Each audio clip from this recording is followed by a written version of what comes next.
Wanna know how to fix PUBG Mobile widescreen issue? Well, no worries. In this video, I'm going to show you an easy step-by-step guide on how you can do it. It's super simple, so let's get right into it. Now, first things first, simply open up your PUBG Mobile application, and if the widescreen is still there are various ways to fix it. Now you can just simply restart your application or just switch your datas. This might help as well.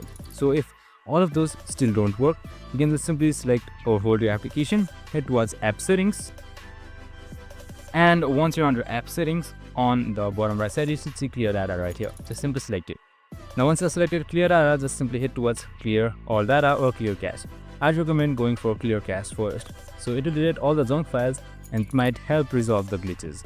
So once that is done, just simply restart PUBG Mobile and it should fix it. And that's it. I hope this video helped. If it did, make sure to like, subscribe and tune in with us for more of these videos. See you in the next one.